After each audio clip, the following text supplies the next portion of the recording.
dia telah sampai atau mencapai. Karena itu adalah hal yang berkaitan dengan dzauqiyah, yang berkaitan dengan rasa. Oleh karena itu segala sesuatu yang berkaitan dengan rasa, wa kullu ma yakunu dzauqiyyan la yastaqimu wasfuhu bil qaul. Tidak mungkin untuk dijelaskan dengan kata-kata atau disifatkan dengan kata-kata. Diberi contoh oleh Imam Al-Ghazali ka'alawatil mulwi wa mararatil murri, seperti manisnya sesuatu yang manis dan juga pahitnya sesuatu yang pahit. Maka tidak mungkin bisa disifatkan dengan pasti dan jelas kecuali jika orang tersebut merasakan. Jadi buatan sakit dengan itu ditanggil dia, mesti lebih dulu itu kasih mana yo mau pahitnya jauh, sulit mau menerangkan. Karena itu berkaitan dengan rasa. Oleh karena itu diceritakan, dan ini pembahasan sudah disampaikan yang sebelumnya, tapi kronologi berkaitan dengan yang malam hari ini. Diceritakan anna inninan kataba ila sahibillah, ada seorang laki-laki yang dia mengalami impoten. Kemudian dia itu ngirim surat ke temannya. Isi suratnya, arifni ladzatal mujamaah kaifa takun. Tolong jelaskan kepadaku gimana lezatnya jima atau berhubungan itu. Rasanya koyo opo ya. Tolong jelaskan kepada iki sing tanglet tiangi empote. Maka fakuti bami dijawab, ditulis dalam jawabannya oleh temannya yang ditanya tadi. Ya pula inni kuntu hasibtuka inni dan faqat wal an araftu annaka inni wa ahmad. Lianna hadhihi ladza dzauqiyyah in tasil ilaiha ta'rif wa illa la yastaqimu wasfuha bil qawli wal kitab. Kata temannya yang jawab surat ini, wahai fulan, saya kira kamu itu cuma impoten saja. Gak tahunya kamu ini selain impoten juga goblok, juga buntu. Yang kamu tanyakan ini adalah kelezatan yang hanya bisa dirasakan. Kalau kamu sudah melakukan itu, baru kamu tahu rasanya. Kalau kamu tanya jawabannya dengan kata-kata dan tulisan, maka tidak bisa dijawab dengan kata-kata dan tulisan.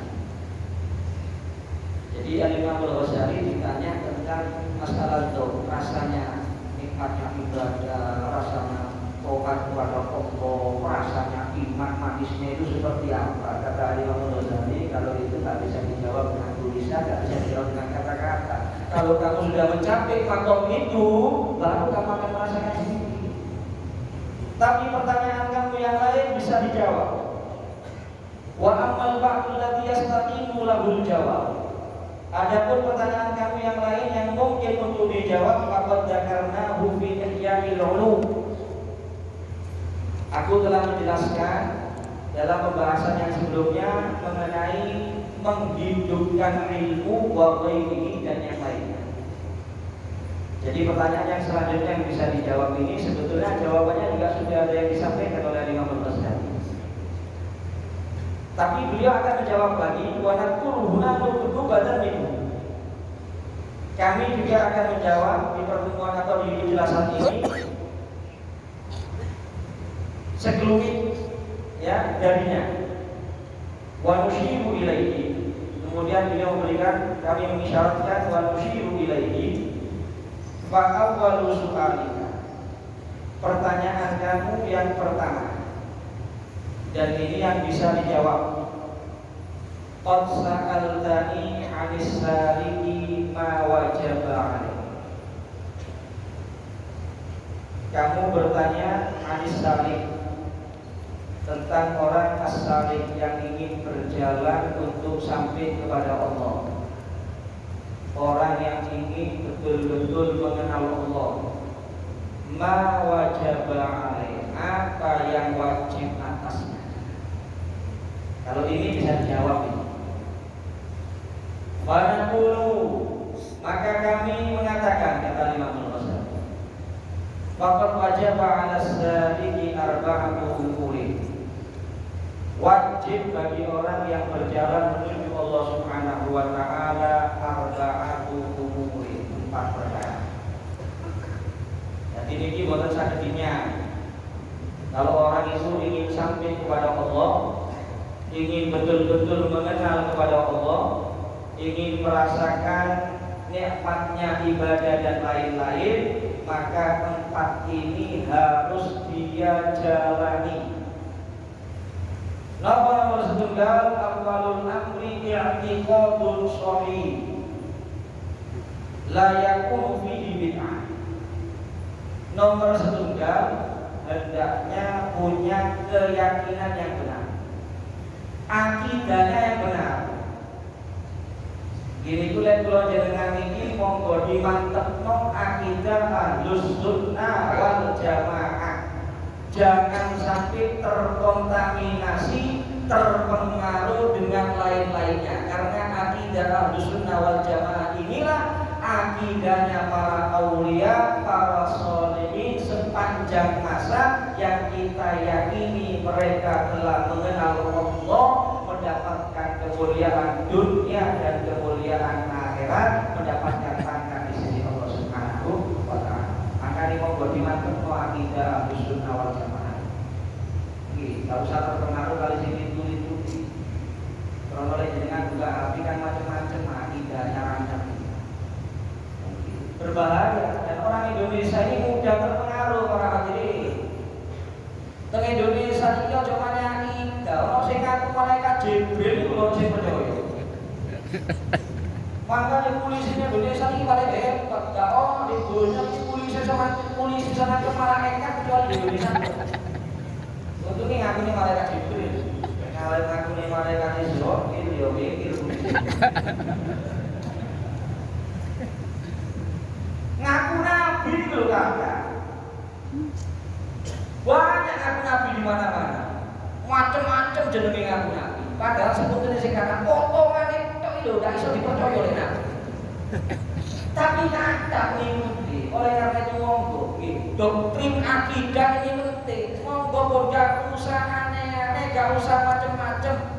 Kita mantapkan akidah kita Ahlus Sunnah wal Jamaah. Karena ini adalah syarat awal kalau orang itu ingin betul-betul berjalan menuju ridhonya Allah Subhanahu wa taala. Nomor 2 para hadirin. Wasani taubatun nasuh. Yang kedua bertobat. Yang sungguh-sungguh. Taubatan nasuhah. Taubatan nasuhah itu kata Habib Abdullah bin Alawi Al-Haddad dalam kitab beliau Risalatul Mu'awanah berbicara tentang masalah taubat. Wa 'alaika bit-taubati min kulli dzambin. Hendaknya kamu bertobat min kulli dzambin, dari setiap dosa. Sama kana shahiran au kabiran dhahiran au batinan. Baik dosa itu dosa kecil, lebih-lebih dosa itu dosa besar. Jadi tiang itu lek kuwe oleh ini bagus informasi. Tiang kuwe itu lek lampai dosa, koyo ono gunung gede ono kuwe dasi kate lumpuh. Mau jatuh, mau melipat kepalanya, selalu ketakutan. Itu sifat orang mukmin. Kalau sifatnya orang munafik, dosa itu disepelekan. Orang yang hatinya ada sifat munafik, melampai dosa itu koyok cuma lalat sing kenclok biru. Cukup dia kibaskan tangannya saja, lalat tersebut akan terbang. Oleh karena itu jangan pernah meremehkan dosa. Jangan pernah menyepelekan dosa, karena bukan tidak mungkin dosa yang kamu sepelekan, yang kamu anggap kecil, di situ terletak murkanya Allah, sehingga bukan tidak mungkin itu jadi sebab kamu meninggal su'il khotimah. Itu menjadi sebab kamu di akhir umur gak bisa mengucapkan kalimat la ilaha illallah. Ya Allah. Dosa kecil, dosa besar, tobat. Bohirah wa batinah. Dosanya anggota badan yang bohir ini, apalagi dosanya hati. Kita bertobat kepada Allah. Kenapa? Fa inna taubata awwalu qadamin yaqauhal 'abdu fi tariqis suluk. Sesuai dengan apa yang dibahas oleh Al-Imam Al-Ghazali. Karena taubat ini para hadirin, sesungguhnya taubat ini adalah permulaan jalan, langkah pertama yang diletakkan oleh seorang hamba jika dia ingin berjalan menuju Allah Subhanahu wa ta'ala. Langkah pertama taubat. Lek boten taubat gak tutup melakukan, kepingin kenal dengan Allah, sampai kepada Allah gak akan tutup. Langkah pertama, bersihkan diri dulu dari dosa, baik dosa kecil, dosa besar, dohir batin. Wa hiya asasu jami'il maqamat. Dan bertobat dari dosa itu para hadirin, fondasinya seluruh makom. Wallahu yuhibbut tawwabin, dan Allah itu cinta dengan hamba-hambanya yang selalu bertobat. Bagaimana dalam Al-Quran Allah berfirman, Innallaha yuhibbut tawwabin wa yuhibbul mutatahhirin. Sesungguhnya Allah Subhanahu wa ta'ala itu mencintai hamba-hambanya yang sering bertobat, yang selalu bertobat, dan mencintai hamba-hambanya yang bersuci. Dalam ayat yang tadi, wa tubu ilallahi jami'an ayyuhal mu'minuna la'allakum tuflihun. Bertobatlah kalian kepada Allah. Bertobatlah kalian semua orang-orang yang beriman kepada Allah, la'allakum tuflihun, agar kalian menjadi orang-orang yang beruntung. Kita semua tidak ada yang luput dari dosa para hadirin. Tapi bagaimana sebaik-baiknya orang yang berdosa? Kullukum khata'un wa khairul khata'in at-tawwabun. Kalian semua itu sering berbuat salah. Sering berbuat salah kita. Ada saja khilafnya, ada saja salahnya, karena kita ini bukan malaikat para hadirin. Tapi sebaik-baiknya orang yang sering berbuat salah, yang selalu bertobat kepada Allah Subhanahu wa ta'ala, sadar kalau salah, ngakui kalau salah, sehingga dia kembali bertobat kepada Allah Subhanahu wa ta'ala. Itu masih sebaik-baiknya orang yang bersalah. Bahaya itu yang melampaui maksiat tapi tidak sadar lek melampaui maksiat. Boten krasa lek melampaui maksiat. Ya, atau dia menganggap sesuatu yang remeh maksiatnya. Ini yang berbahaya. Dan orang yang seperti ini dikhawatirkan sampai dia datang ajal tidak bertobat kepada Allah Subhanahu wa ta'ala. Kenapa? Karena dia tidak sadar kalau dia dalam dosa, tidak sadar kalau dia dalam maksiat kepada Allah Subhanahu wa ta'ala. Jadi langkah awal ketika orang itu ingin untuk berjalan menuju Allah Subhanahu wa ta'ala adalah taubatun nasuh la tarji'u ba'dahu ila zalzah. Taubat yang nasuha, yang dia tidak kembali lagi setelah bertobat tersebut kepada perbuatan dosa. Oleh karena itu yang dikatakan taubatan nasuh itu taubat yang sungguh-sungguh. Itu ada beberapa syarat. Ada beberapa syarat. Disebutkan oleh Al-Imam Ibnu Ruslan dalam Nazm Zubat. Wa a'midit taubata wa yang ngajak. Nomor setunggal taubatan nasuh itu menyesal atas perbuatan dosa yang dia lakukan, menyesal atas perbuatan maksiat yang dia kerjakan. Betul Nyesel itu panggone diati. Masih mripate boten nangis tapi hatinya nyesel setelah melakukan maksiat itu namanya taubatan nasuha.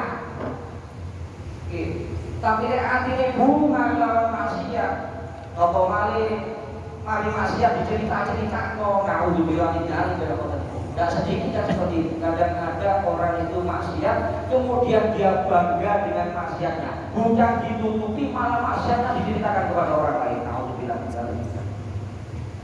Jadi syarat yang itu tobat itu an-nadam. Wa yanadamu ala qiyami ma'alaika yahrum. Tahqiquha iqlaquhu bil hal. Orang itu kalau tobatnya sungguh-sungguh, seketika itu dia tinggalkan maksiat. Seketika itu dia tinggalkan dosanya. Misalnya mabuk, mari ngono kepingin tobat, kali separuh. Mungkin sak botol kali separuh.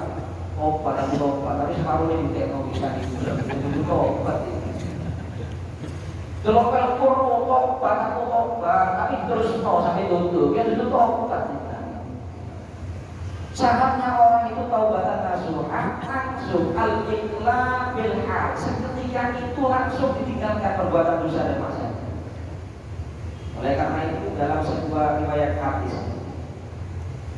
al-mustaghfiru minad dambi wa huwa muqimun alaihi al-mustahzidi bi rabbi. Lain yang ngomongin tobat istighfar, kalau ngomongin itu istighfar, astagfirullahaladzim, tapi delok dan berbeda. Itu al-mustahzi seperti orang yang mengolok-olok Tuhan, ngenyek Gusti Allah. Lain yang ngomongin tobat, ngomongin tobat, tapi maksiatnya dilanjut, tidak seketika itu dia tinggalkan perbuatan dosa dan maksiatnya, maka itu sama dengan menghina Tuhannya, mengejek Allah Subhanahu wa ta'ala. Bukan malah dapat rahmat, tapi malah dapat murkanya Allah Subhanahu wa ta'ala. Syarat yang ketiga, wa azmi tarkil audi istiqbal. Wa azmi tarkil audi istiqbal seperti yang dijelaskan oleh Imam Al-Ghazali di sini.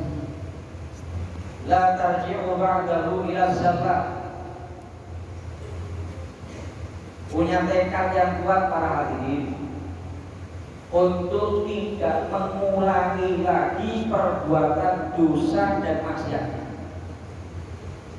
Jadi sebetulnya sing kakak yang tobat tapi si rencana. Biasanya ngoten niku lek tobat iki kaki Ramadan.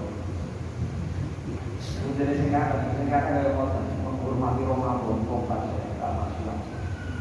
Prei pacaran, prei angket, prei goncengan sepeda motor, prei ngrasani, prei guru, prei logo wedo, apa Ramadan kok priyo derkobokan lillahi ta'ala.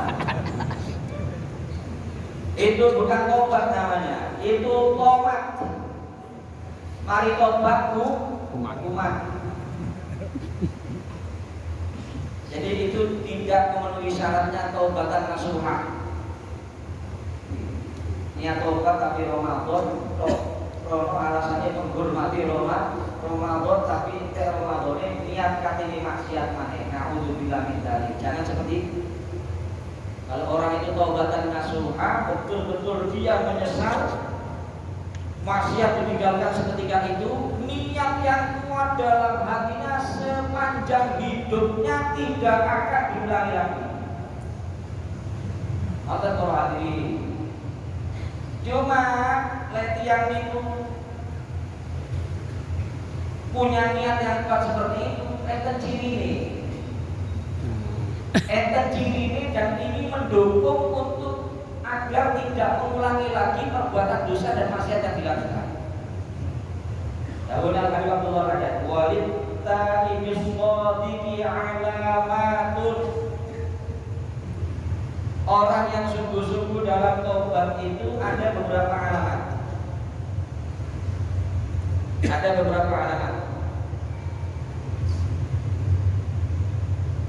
Minha diantaranya riqatul qalb, hatinya lunak. Wa kasratul buka, sering menangis. Itu tanda-tanda nih. Wa nuzulul muwafaqah, selalu berbuat yang baik. Dan yang paling penting wa hajmi quranasu, menjauhi teman-teman yang tidak baik. Canduan narkoba atau kocok kumpul maneh, ya kocok di sini canduan narkoba. Kumpulannya ganti yo. Tobat tapi tetap kumpulan sing canduan narkoba kasih katut maneh. Kemudian wa mawatin mukhalafah, demikian juga tempat-tempat maksiatnya dijauhi. Tobat tapi doa yang kamu di diskotika. Nyedot terus beribet kali itu dia balik mana gua akhirnya suwe-suwe kali orang mau masjid atau pengajian itu cirinya orang yang betul-betul ada tekad yang kuat ketika dia bertobat itu tidak mengulangi lagi perbuatan dosa dan maksiat sudah ya. Kurang 3 menit kita dulu ya barangkali ya saya mau pakai hati ngobrol sahabat dilanjut di pertemuan yang akan datang lagi sahabat ya. Tapi taufiknya ke Mesir sama kabur rombongan keluarga pulang pergi selamat. Amin. Mudah-mudahan mendapatkan ziarah yang makbulah. Amin. Ini kalau Fatihah kami yang Syifa kita khususkan untuk Al-Karim Hasan di Mahat di 12 yang sedang sakit. Ya, Rabbana ladzi samai wa qad sa'ismahu kama di samai wa la kama qad di samai faj'al bil 'adl اغفر لنا حوائجنا وخطايانا انك رب طيبين انت رحمة عندك وشفاء من شفائك على بالحبيب حسن على ما بالحبيب حسن بمحمد بن سجاد وإلى الحق لنا وحفظه والقدير بأمراض المسلمين من واجعين اللهم يا شافي في الرجال وعافي من المعافي وشفاء يا شفاء وشفاء للرجل سلم ولا لنا على هديه على دين صالحا ولنا وشيخنا وكيل حضرة النبي